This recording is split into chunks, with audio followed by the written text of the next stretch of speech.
Ce qu'on veut, c'est sensibiliser à nouveau les pouvoirs publics, les ministres, nos élus, à ce qu'on ne peut plus tolérer que le tabac soit vendu hors de notre réseau. Parce qu'aujourd'hui, 40% du tabac est vendu ailleurs, mais pas chez nous.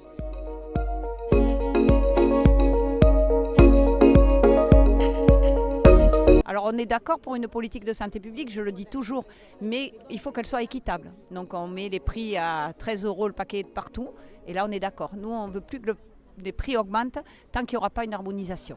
Et sur Nîmes, on a à peu près 80 épiceries de nuit pour une quarantaine de buralistes. Donc ça devient catastrophique.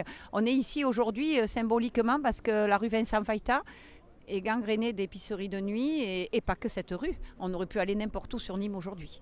C'est une concurrence déloyale, mais même par rapport à ça, si on va au-delà de ça, c'est aussi du trafic, parce que c'est le blanchiment d'argent, c'est le narcotrafic, et c'est...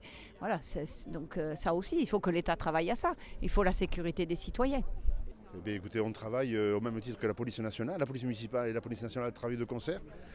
Toutes les semaines, il y a des opérations qui sont réalisées donc, au préjudice donc, de ces établissements. Et dans les épiceries de nuit, c'est systématique. On trouve des cigarettes illégales, on trouve du protoxyde d'azote, parfois même des substances illégales comme la résine de cannabis ou de l'herbe. Le travail est fait. Est-ce qu'on doit en faire davantage? Oui, puisque ce que j'ai dit, le maire a autorisé, a accepté qu'il y ait 15 policiers municipaux supplémentaires recrutés cette année pour créer la brigade des nuisances et qui ne va faire exclusivement que les nuisances sonores, notamment auprès des bars et des restaurants de nuit, mais surtout travailler, parce que c'est du spécifique. Hein. Les policiers municipaux, quand ils contrôlent les épiceries, c'est une réglementation spécifique, ils font des stages hein, pour travailler et œuvrer dans cette thématique-là.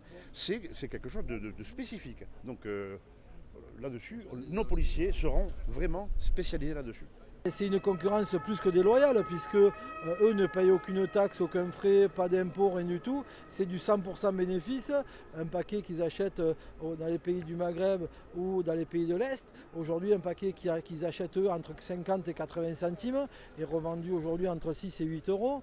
À comparer à nous, c'est 13 €. Vous comprenez bien que l'affaire est belle. Et puis en plus de ça, on ne leur fait rien. Ils prennent une fermeture administrative de 1 mois, voire 2 mois, voire 3 mois. Ils s'en foutent. 3 jours après, ils ont un local à côté, ils transfèrent l'activité, ils réouvrent à côté. Ils sont sur une autre entité, ils ont changé de gérant. Et puis on continue, voilà.